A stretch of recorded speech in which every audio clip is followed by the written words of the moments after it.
Romanos capítulo 12, vamos a leer del versículo 3 al 8.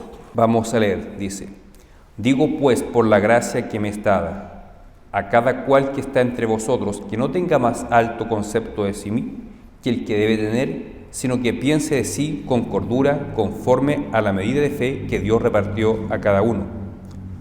Porque de la manera que en un cuerpo tenemos muchos miembros, pero no todos los miembros tienen la misma función, así nosotros, siendo muchos, somos un cuerpo en Cristo y todos miembros los unos de los otros. De manera que, teniendo diferentes dones, según la gracia que nos es dada, si el de profecía, úsese conforme a la medida de fe, o si el de servicio, el servir, o el que enseña en la enseñanza, el que exhorta en la exhortación, y el que reparte con liberalidad, el que preside con solicitud, y el que hace misericordia con alegría. Vamos a orar. Señor Dios Todopoderoso, te clamamos, te rogamos en este momento tu bendición sobre tu palabra, sobre la exhortación de tu palabra, que tu palabra pueda penetrar en nuestras mentes y en nuestros corazones, y podamos conocerte más a ti en este culto por medio de tu palabra. Te lo pedimos, Padre, en el nombre de nuestro Señor Jesucristo. Amén. Bien, hermano, como señalé la semana pasada, todas las cartas del apóstol Pablo constan fundamentalmente de dos partes: la primera mitad y la segunda. En la primera mitad, el apóstol expone la doctrina, enseña la teología, y en la segunda mitad, él da aplicaciones prácticas de la enseñanza que expuso en la primera mitad. Durante la primera mitad de Romanos, el apóstol Pablo nos habló de la depravación total del hombre y que todo el mundo está bajo pecado. Nos habló de la gracia de Dios, de la justificación por la fe, de la vida en el Espíritu, de la mortificación del pecado, de los propósitos de Dios con la nación de Israel. De todo eso nos habla doctrinalmente. Pero a partir del capítulo 12 comienza a entregar enseñanzas prácticas. Y la semana pasada vimos que los primeros 2 versículos de este capítulo nos enseña cómo cristianos podemos discernir la voluntad de Dios en distintos aspectos de la vida. Recuerdo que vimos 3 puntos que indican esos 2 versículos. Y el tercer punto que yo mencioné es que había que tener en cuenta los dones que Dios nos da. Cuando tenemos claro los dones que Dios nos ha dado, eso es un indicio que nos ayuda a entender la voluntad de Dios. Si alguien se perdió ese sermón, está en el canal de YouTube de nuestra iglesia. Pero ahora partimos desde el versículo 3, conectándose con lo que ya habló Pablo, los primeros 2 versículos, de ofrecerse como sacrificio vivo para conocer la voluntad de Dios, buena, agradable y perfecta. Lo que parte del versículo 3 no está desconectado de lo anterior, sigue en el mismo camino, es decir, con el entendimiento de la voluntad de Dios, pero nos vamos a centrar hoy en día justamente en ese aspecto de los dones que Dios nos ha dado. Dice: digo pues, por la gracia que me es dada, que cada uno de vosotros que no tengáis más apto concepto de sí que el que debe tener. ¿Por qué, dice Pablo, ninguno piense de sí mismo más alto de lo que tiene que pensar? Y no dice, ninguno piense de sí mismo menos de lo que tiene que pensar. Porque Pablo tiene claro que en la naturaleza humana, nuestra tendencia natural es pensar de nosotros mismos más alto de lo que realmente somos. Es decir, hay una tendencia natural en nosotros de valorarnos, de sobrevalorarnos a nosotros mismos. Y no es una tendencia natural el humillarse en demasía, sino que es la tendencia natural de todo ser humano. Con seguridad, cada uno de nosotros tiene un concepto de cada uno mayor que el que realmente corresponde. Pero da un mandamiento aquí Pablo para revertir eso, dice: sino que el que debe tener, sino que piense de sí con cordura. Que piense de sí con cordura. ¿Qué significa, hermanos, pensar de uno mismo con cordura? Bueno, es opuesto a tener un concepto de uno mismo más alto que el que uno debe tener. Pensar de sí mismo con cordura es tener humildad. Muchas veces mal entendemos el concepto de humildad y pensamos que una persona humilde es la que continuamente se subvalora a sí misma. y dice, yo no soy nadie en la vida, yo no merezco nada, pero en realidad eso no es humildad, eso es una falsa humildad, y una falsa humildad se transforma en un tipo de orgullo. Una verdadera humildad consiste en mirarse a uno mismo fríamente y ver quién realmente soy. Y nos vamos a dar cuenta que no somos tan espectaculares como tendemos a pensar. Esto combate el egoísmo. ¿Qué significa ser una persona egoísta? Una persona egocéntrica, una persona que está centrada en sí mismo, que piensa que todo gira en torno a sí mismo. ¿Cómo podemos discernir una persona egocéntrica, hermanos? Personas que continuamente toman la actitud de víctima, que le echan la culpa a los demás por todo lo que les sucede. Por ejemplo, si a alguien le fue mal en un trabajo, dice, no, es que mi jefe era malo, él nunca me entendió. No, es que los compañeros me hicieron la vida imposible. Siempre culpando a los demás. Eso es una actitud de víctima. La persona piensa que el mundo gira en torno a ella, pero eso lo combate la palabra de Dios. Dice, eso es tener un concepto de ti mismo más alto que el que debes tener. De repente uno escucha a personas que dicen, yo iba a la iglesia años atrás, pero me falló el pastor, me trató mal el pastor, o los hermanos de la iglesia me discriminaron, no me entendieron. Es la misma actitud opuesta al concepto de humildad. Es pensar de sí mismo más allá de lo que realmente soy. Pienso que los demás me deben algo especial, que me deben un trato especial a mí. Eso es egoísmo. Pero el egoísmo no es el único peligro que corremos los cristianos. También hay otro peligro, el narcisismo, que no tiene nada que ver con el hermano Narciso, que está acá adelante. ¿Qué significa el narcisismo? Significa tener aires de grandeza, aires de superioridad, pensar que yo soy superior a los demás. Eso es narcisismo. Y eso también está condenando acá Pablo, cuando dice, ninguno tenga mayor concepto de sí mismo que el que debe tener. ¿Hay personas narcisistas? Claro que sí. ¿Pueden haber en la iglesia personas narcisistas? Pueden haber. De repente un hermano o hermana dice, yo soy más bonito físicamente que el resto. Yo soy la más bonita en esta iglesia, o el más bonito. Eso es una actitud narcisista. O decir, yo soy el más espiritual, o tal vez no lo digas, pero lo piensas interiormente. Y piensas, yo estoy más cerca de Dios, yo oro más que Dios, yo busco más la presencia de Dios que el resto de los hermanos de mi iglesia. Esa es una actitud narcisista. Así que tenemos que evitar caer en el narcisismo y también en el egocentrismo. Recuerden, una actitud egocéntrica es una persona que continuamente culpa a los demás, porque piensa que los demás tienen la culpa, piensan que el mundo gira en torno a sí mismo. Los chilenos tenemos en general ese problema. ¿Recuerdan hace poco en los que les gusta el fútbol, la Copa América? Todos decían, no, es que los árbitros perjudicaron a Chile. La culpa la tienen los árbitros. Pero no toman en cuenta que nuestro equipo no marcó un solo gol en 3 partidos. O sea, técnicamente somos malos. Puede que los árbitros sean malos, pero la respuesta final está en nuestra responsabilidad, nuestro mal desempeño futbolístico. Pero tendemos a culpar al otro. Es que el árbitro tuvo la culpa, que la Conmebol tuvo la culpa, pero escasamente se reconoce lo limitado técnicamente que es nuestro equipo. Eso es una actitud egocéntrica. Pensamos que los demás están pendientes de perjudicarnos. No, si el árbitro fue contratado para perjudicar a Chile. Y así en todos los aspectos de la vida. Pensamos que la gente está como pendiente de perjudicarnos. Eso es una actitud ególatra. Pensar que el mundo está pendiente de uno. Y eso va de la mano con el narcisismo. El pensar que uno es superior a los demás, aunque no se nos note, aunque no lo digamos. Recuerdo, hace años conocí a una mujer cristiana que era una técnico en enfermería, las TENS, ¿cómo se llama? Trabajaba en un hospital regional. No voy a decir qué hospital era, bueno, el hospital de Talca. Bueno, en ese hospital trabajaba. Y decía esta hermana, las enfermeras acá todas son sucias, ninguna se lava las manos, ninguno se toma bien el pelo. No, yo sí me preocupo todos los días de lavarse las manos no sé cuántas veces al día, de arreglar su pelo cuántas veces al día, y ella continuamente se exaltaba que era la mejor enfermera, la mejor del hospital, y era la única buena. Es una actitud narcisista. Así que nos puede ocurrir, pero la palabra de Dios dice que no seamos así. Pensemos de nosotros mismos con cordura. Y pensar con cordura significa tener una mirada realista de quién realmente somos.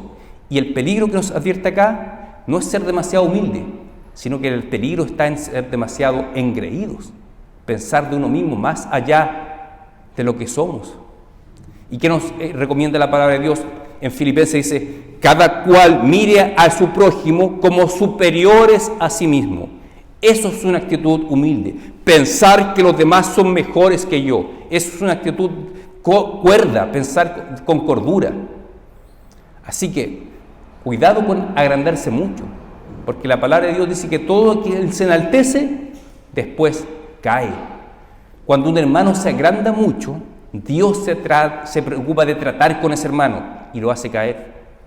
¿Dios hace caer personas? Sí, al orgulloso, a lo arrogante. Dios lo hace caer. Y al humilde lo exalta. Así que queremos ser exaltados con Dios, preocupémonos de ser personas humildes. Y dice, conforme a la medida de fe que Dios repartió a cada uno. Un mal entendimiento de esta frase diría, bueno, si yo tengo una mayor medida de fe, si yo tengo más fe, voy a pensar con mayor cordura de mí mismo. Pero si yo tengo poca fe, voy a tener un mal concepto de mí mismo. Pero la verdad aquí no apunta a eso a la palabra de Dios, no apunta si tienes más o mucha fe, sino que lo que busca aquí la palabra de Dios es ponernos a todos los cristianos en un mismo plano, de acuerdo a la fe. La palabra que se traduce como medida, bien podría ser un parámetro. Todos tenemos el mismo parámetro, que es la fe que Dios nos ha dado, que es la fe en Jesucristo. Todos los que estamos acá hemos puesto la fe en Jesucristo, por lo tanto hemos recibido la salvación por la gracia de Dios por medio de la fe en Jesucristo. Así que cuando dice cada cual piense a sí mismo con cordura, es tener en cuenta que todos estamos bajo el mismo parámetro, que es la fe en Jesucristo. Nosotros no estaríamos en este lugar si no fuera por la obra del Señor Jesucristo. No tendríamos esperanza alguna de salvación si no es por la fe en Jesucristo.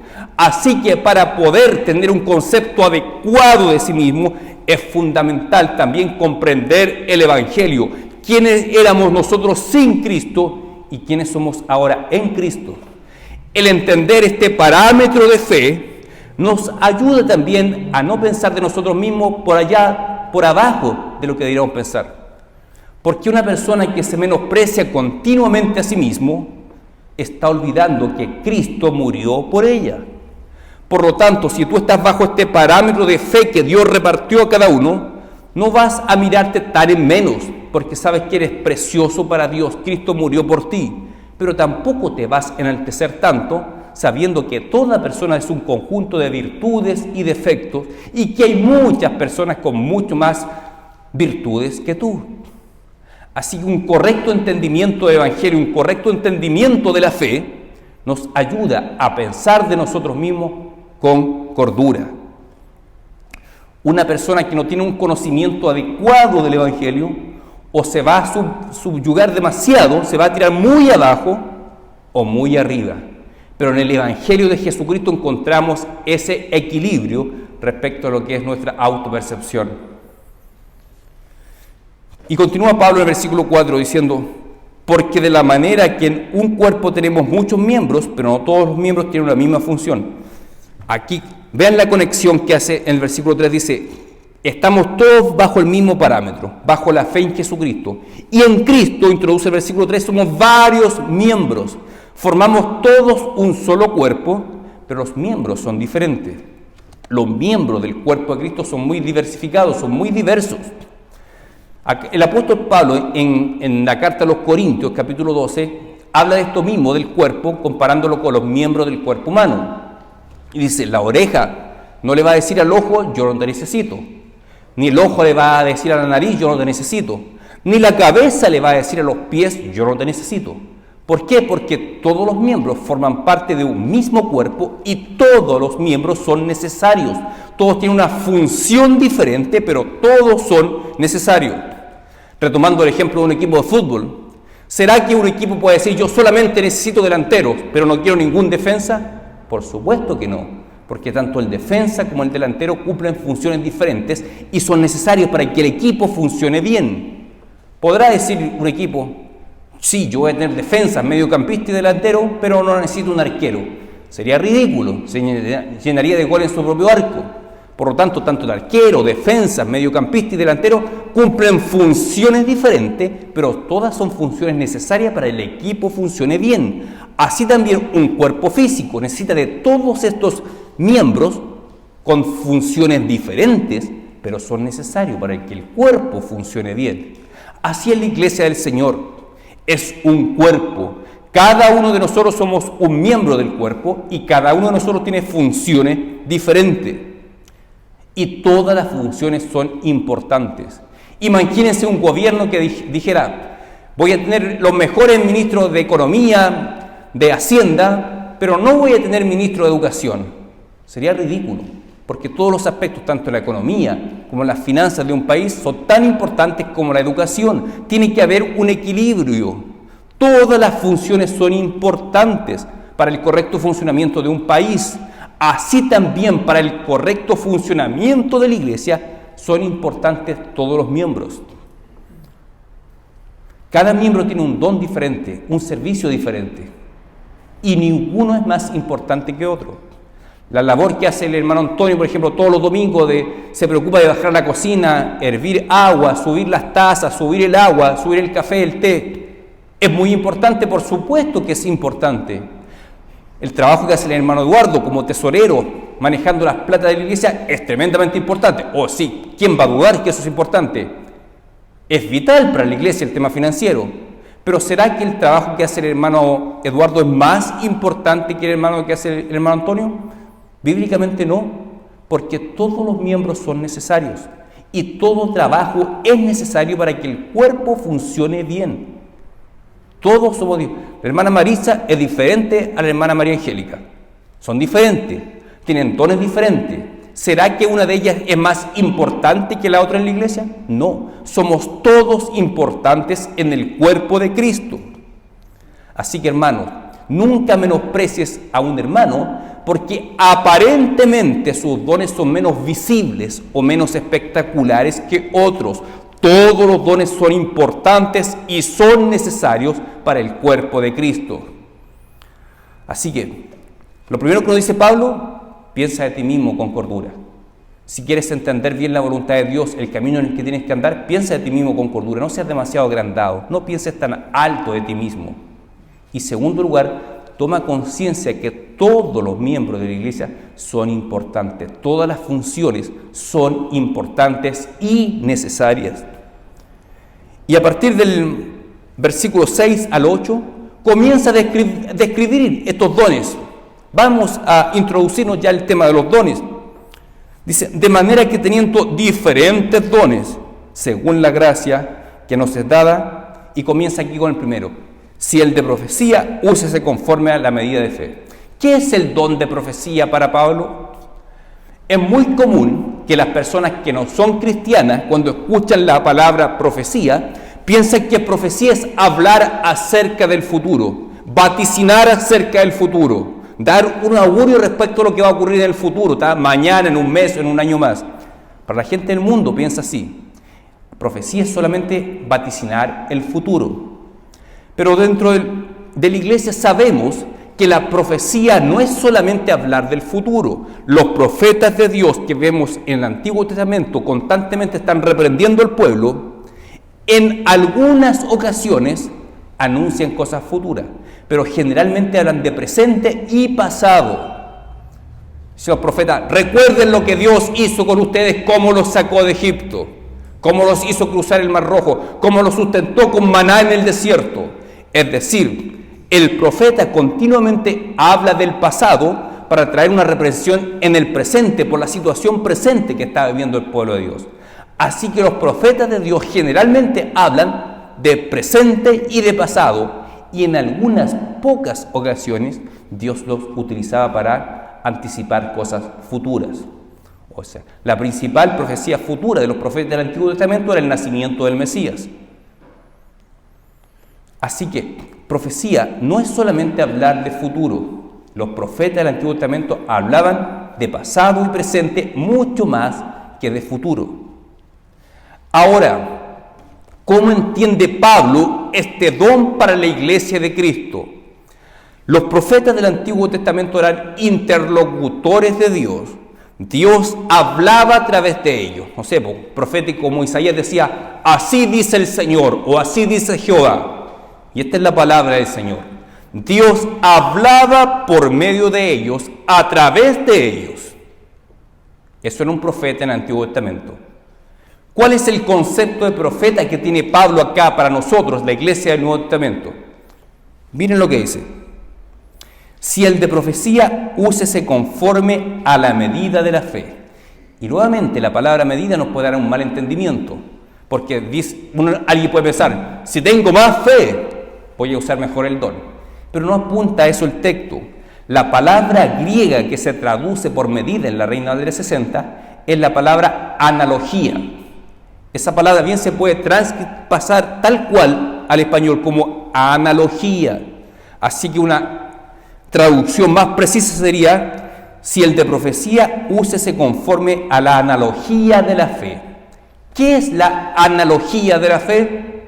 La analogía de la fe es un principio hermenéutico que nos indica que cada vez que leemos una verdad en las Escrituras, esta verdad no puede contradecir el resto de las Escrituras.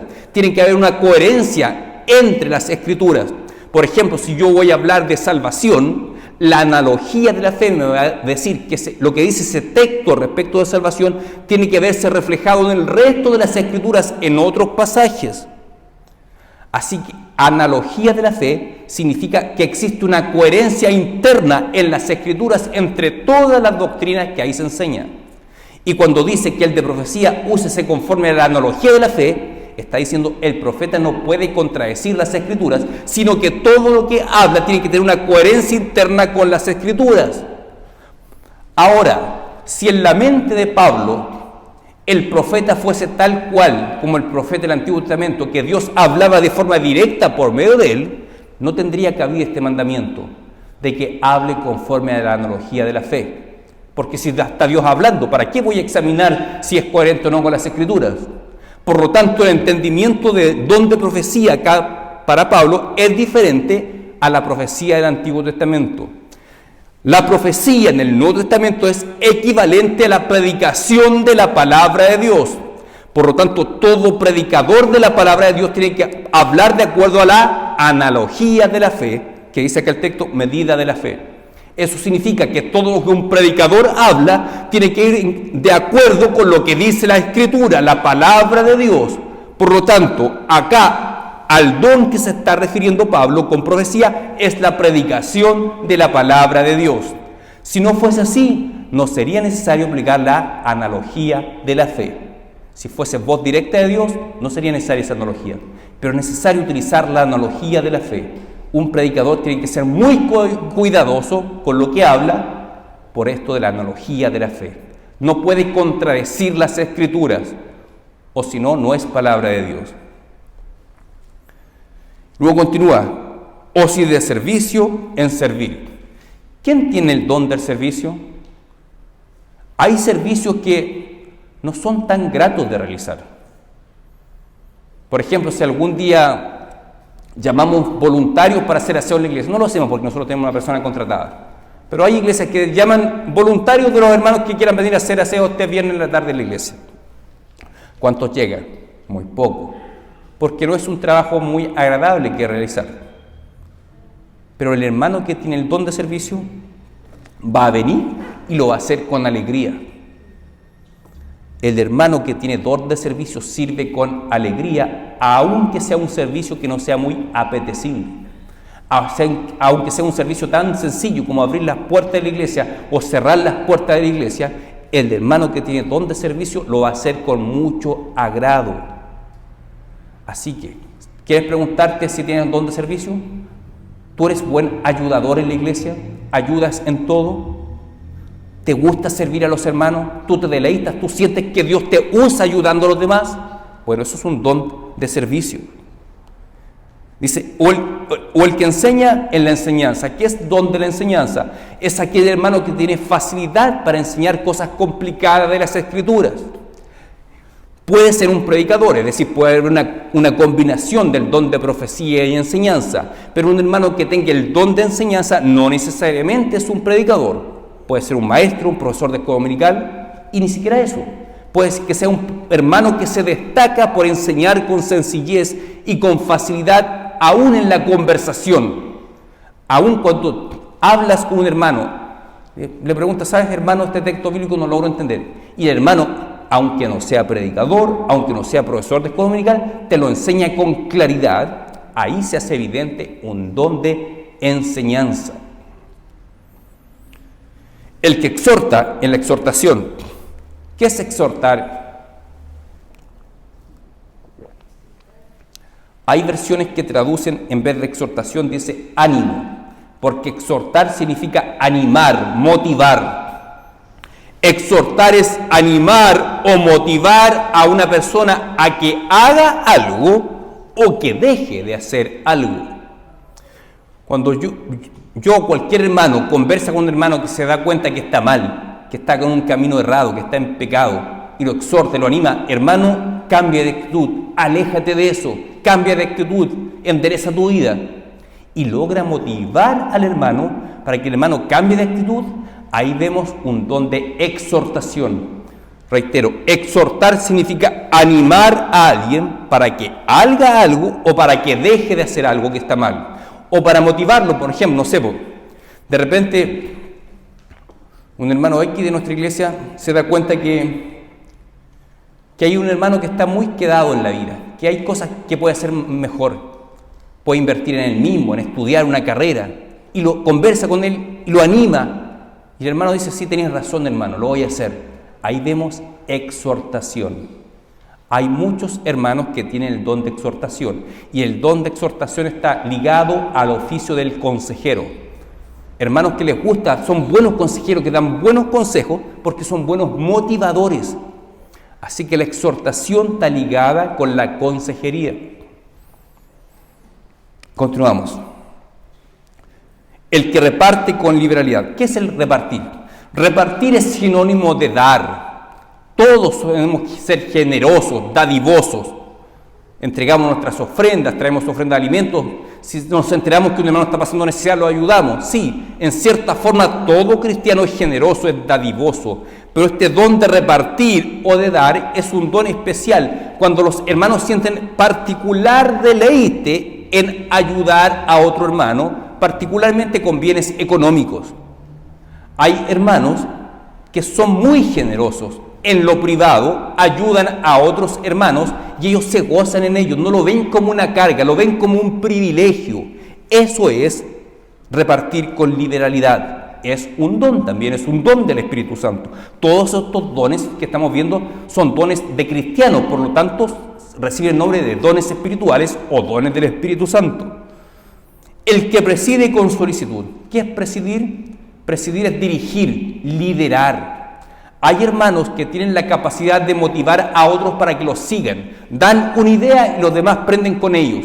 Son hermanos que tienen esa capacidad de atraer, de convocar y hacer que otros sigan sus ideas. Eso tiene que ver con presidir o liderar. Un líder que tiene el don de liderazgo va a lograr motivar al resto de la hermandad para que lo sigan en algún proyecto determinado. Por ejemplo, hace algunos años, en plena pandemia, 2020, en la Cuarta Iglesia en Santiago, una hermana presentó un proyecto que era realizar un comedor solidario. Y muchos pensaron que no iba a aprender mucho el proyecto. Pero hasta el día de hoy, esa hermana logró que ese proyecto se concretase y hasta el día de hoy está en crecimiento. Una iglesia que entrega aproximadamente 300 almuerzos todos los sábados. Ahí vemos que esa hermana tuvo el liderazgo cuando logró convocar, convencer al resto de la congregación que la acompañe en ese proyecto. El que hace misericordia con alegría. ¿A qué apunta con hacer misericordia? Apunta a los hermanos que tienen el don de misericordia de ayudar al necesitado, personas muy necesitadas, por ejemplo, personas en condición de calle, personas que están muy enfermas en un hospital que nadie los quiere visitar, el hermano que tiene don de misericordia va a ser movido por Dios para visitar, para llevar una palabra de aliento. Va a ser movido a buscar personas en la calle, tal vez a entregarle un vaso de café en la noche. Todas esas son acciones propias del don de misericordia y todos son dones espirituales. Así que recapitulando, hermanos, Pablo parte en el capítulo 12 hablándonos de la importancia de entregarnos a Dios, de presentarnos como sacrificio vivo, de renovar nuestra mente, nuestra forma de pensar, y por medio de esa renovación de la mente comprenderemos cuál es la voluntad de Dios. Y luego nos habla que el entender qué dones Dios nos ha dado es un indicador importantísimo para comprender el propósito de Dios para nuestras vidas. Así que una persona que no tiene claro los dones que Dios le ha dado, va a ser muy difícil que entienda el propósito de Dios para su vida. Y aquí la palabra de Dios nos exhorta. Paso específico que nos entrega el apóstol Pablo para reconocer nuestros dones. Primero, analízate a ti mismo y piensa de ti mismo con cordura. No tengas aires de grandeza, no te creas superior a los demás. Piensa de ti mismo con cordura. No creas ser lo que no eres, sino que mira fríamente qué dones Dios te ha dado y piensa de ti mismo de acuerdo a los dones que Dios te ha dado.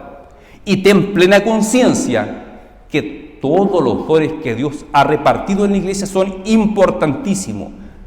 No se trata que un don sea más importante que otro, porque todos los dones que Dios ha dado a la iglesia son importantes para el correcto funcionamiento de la iglesia.